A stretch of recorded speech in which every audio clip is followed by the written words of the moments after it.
bonsoir à toutes et à tous, bienvenue à la une de l'actualité ce soir. À l'approche des élections législatives et régionales, les QG de certains partis politiques réagissent au nouveau découpage électoral. On y revient. Et puis la semaine dernière, lors d'une cérémonie de lancement officiel, les détails du Hadj 2024 ont été dévoilés par la Commission nationale du Hadj. Quels sont les contours de cet événement religieux? Élément de réponse dans ce journal. Au-delà de nos frontières, une bombe a explosé ce dimanche dans la ville de Nkombe au Cameroun. Un événement tragique qui fait un mort et plusieurs blessés. Les autorités locales soupçonnent la mort des combattants séparatistes derrière cette attaque qui a eu lieu alors que les Camerounais commémoraient le 11 février. Les images de cette violente explosion ont fait le tour des réseaux sociaux, présentant des jeunes élèves pris de panique et fuyant dans tous les sens. Et puis après que le Premier ministre israélien ait déclaré que l'envoi de troupes à Rafah était nécessaire pour gagner la guerre contre le groupe militant palestinien Hamas, l'Égypte a menacé de suspendre les accords de Camp David.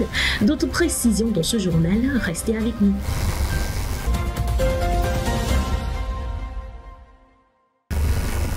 Dans 2 mois exactement, les Togolais seront appelés aux urnes pour élire leurs représentants parlementaires et régionaux.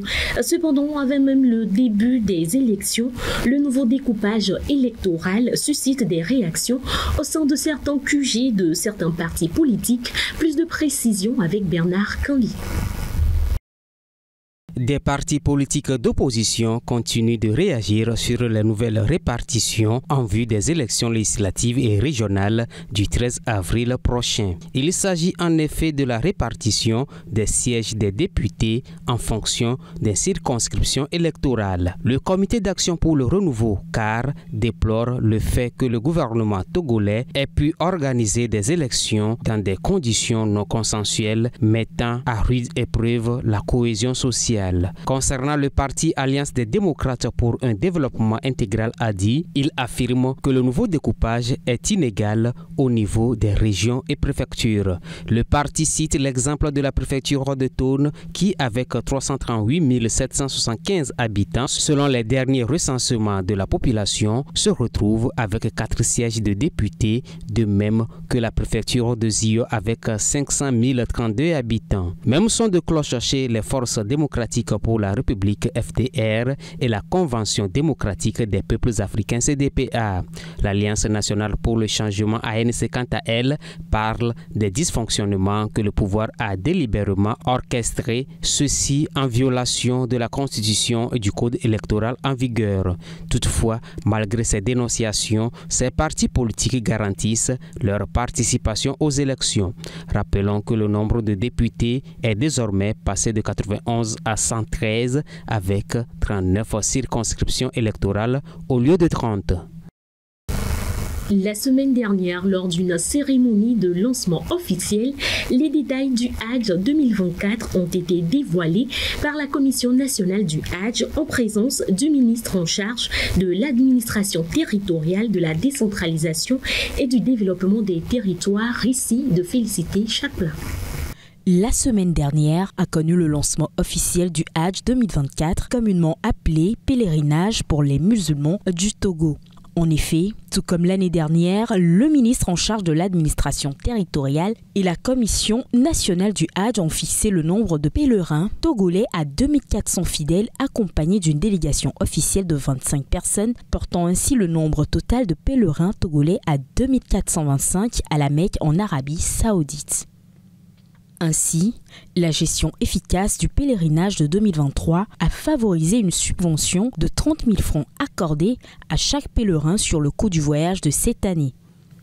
Notons que les inscriptions sont actuellement ouvertes avec 1300 candidats déjà enregistrés et que la date limite est fixée au 25 février 2024.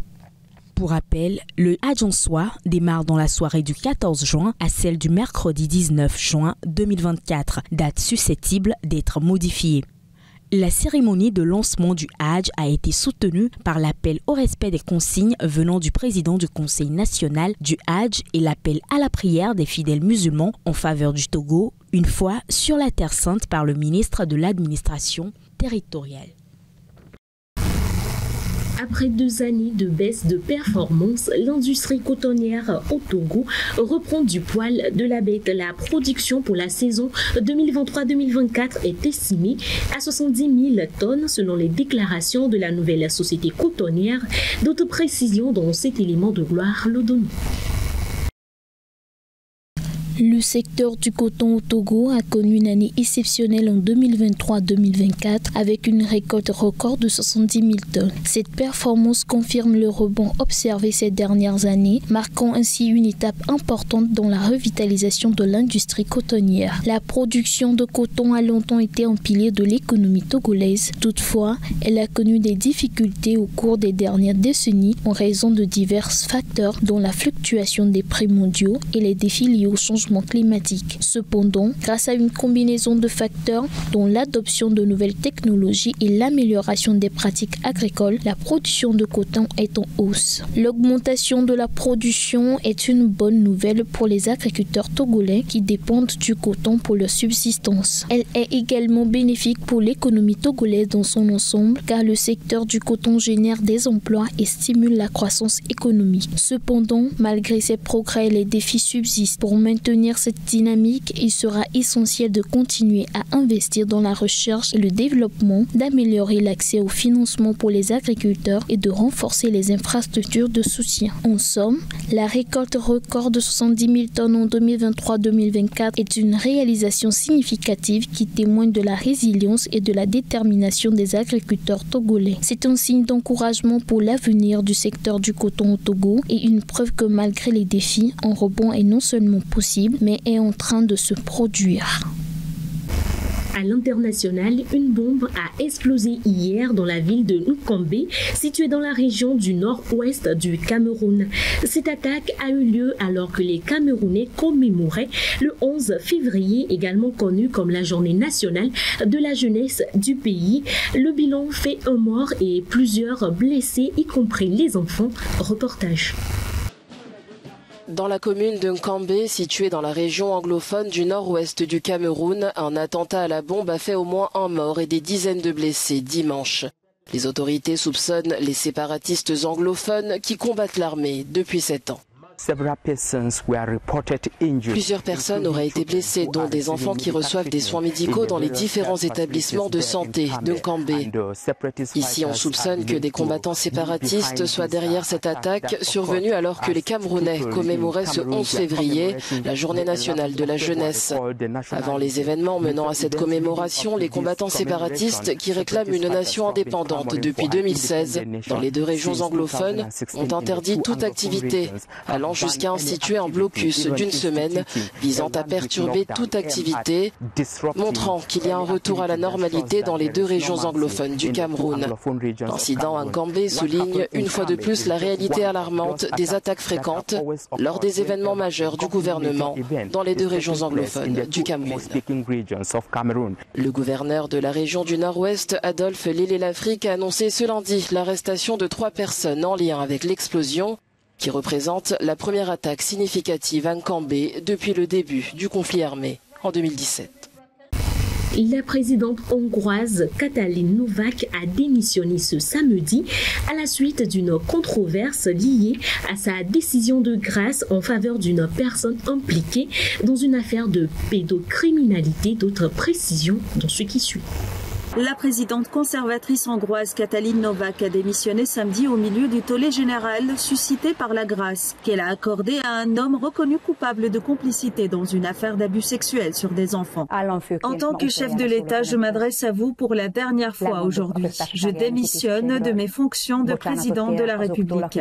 Je m'excuse auprès de ceux que j'ai blessés et de toutes les victimes qui auraient pu penser que je ne les défendrais pas. J'ai été, je suis et je serai pour la protection des enfants et des familles. En avril 2023, Novák avait accordé une grâce présidentielle à un homme reconnu coupable d'avoir caché une série d'abus sexuels sur des enfants dans un foyer pour enfants géré par l'État. Cette décision a déclenché un scandale politique sans précédent pour le gouvernement nationaliste et a poussé la présidente à quitter son poste de chef d'État qu'elle occupe depuis 2022. Ce dimanche, ils étaient des milliers de personnes à manifester dans les rues de Rafah pour réclamer un cessez-le-feu immédiat et mettre fin aux atrocités perpétrées contre le peuple palestinien. Cette marche symbolisant pour plusieurs le soutien indéfectible du peuple marocain à la résistance du peuple palestinien, notamment à Gaza. Des milliers de personnes ont manifesté dimanche dans les rues de Rabat au Maroc pour soutenir les Palestiniens de Gaza en proie à une crise humanitaire depuis le début des opérations de l'armée israélienne dans l'enclave. Depuis le début, nous sommes avec la Palestine corps et âme. Nous essayons toujours de diversifier les formes de manifestation afin d'envoyer un message à nos frères de Gaza pour leur dire que nous sommes avec eux, avec la résistance et que nous les soutenons. Nous demandons à Dieu de les soutenir dans cette juste cause face à l'échec mondial et à l'alliance contre eux. La manifestation a été organisée à l'appel de plus de 20 syndicats et organisations, alors que le Maroc a normalisé ses relations avec Israël, mais la cause palestinienne reste une préoccupation majeure dans le royaume chérifien. Nous ne pouvons pas abandonner la cause palestinienne et il est nécessaire que nous continuions à la soutenir car c'est ce qui fera la différence parce qu'Israël travaille à l'achèvement de son projet de déplacement de Palestiniens, de la population de Gaza en particulier vers le Sinaï. Et cela a été planifié depuis longtemps, même si les médias et certaines personnes sous-estiment ces manifestations, elles sont d'une grande importance. C'est dans ce contexte que Benyamin Netanyahou entend envoyer ses soldats à Rafah. L'Égypte menace de suspendre son traité de paix avec Israël, le cas échéant. L'Égypte a menacé ce dimanche de suspendre son traité de paix avec Israël si des troupes israéliennes sont envoyées dans la ville frontalière dont ces mots peuplés de Rafah. La menace de suspension des accords de Camp David est intervenue après que le Premier ministre israélien a déclaré que l'envoi de troupes à Rafah était nécessaire pour gagner la guerre contre le groupe militant palestinien Hamas. L'Égypte a menacé ce dimanche de suspendre son traité de paix avec Israël si des troupes israéliennes sont envoyées dans la ville frontalière densément peuplée de Rafah. Les autorités égyptiennes affirment que les combats qui s'y dérouleront pourraient forcer la fermeture de la principale route d'approvisionnement en aide du territoire. La menace de suspendre les accords de Camp David, pierre angulaire de la stabilité régionale depuis près d'un demi-siècle, est intervenue après que le Premier ministre Benyamin Netanyahou a déclaré que l'envoi de troupes à Rafah était nécessaire pour gagner la guerre contre le groupe militant palestinien Hamas. Plus de la moitié des 2,3 millions d'habitants de Gaza ont fui vers Rafah pour échapper aux combats dans d'autres zones. Ces déplacés sont entassés dans des camps de tentes tentaculaires et des abris gérés par l'Organisation des Nations Unies près de la frontière. L'Égypte craint un flux massif de centaines de milliers de réfugiés palestiniens qui ne seront peut-être jamais autorisés à rentrer chez eux. Parlons sport pour clore cette édition. La 34e édition de la Coupe d'Afrique des Nations a connu son épilogue ce dimanche avec la victoire des éléphants. Le périple incertain de l'équipe hôte a finalement conduit à sa consécration. Retour sur ce parcours avec Kofi Kligé et Vincent Djaka. Les rideaux sont tombés sur la 34e édition de la Coupe d'Afrique des Nations en République ivoirienne avec la victoire du pays hôte, la Côte d'Ivoire. Pays organisateur, la Côte d'Ivoire est passée d'une quasi-élimination au vainqueur de la Coupe après un match presque humiliant contre la Guinée équatoriale avec 4-0 en faveur de la Guinée. Personne n'avait pu imaginer ce sacre du pays.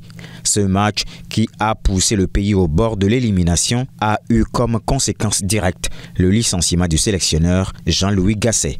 Cependant, les résultats improbables des autres groupes ont favorisé la sélection de la Côte d'Ivoire, surtout la victoire du Maroc sur la Zambie qui l'a propulsé au 8e de finale. Ce licenciement de Gasset a été l'occasion pour le sélectionneur intérimaire Emers Faye de montrer de quoi il est capable.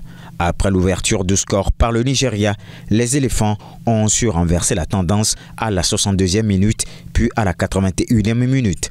Ainsi, la Côte d'Ivoire finit championne d'Afrique avec 2-1 dans la finale avec le Nigeria. Une victoire qui a laissé tout le pays en liesse. C'est donc sur cette actualité que se referme cette édition. Merci à vous de l'avoir suivi. Excellente soirée à tous.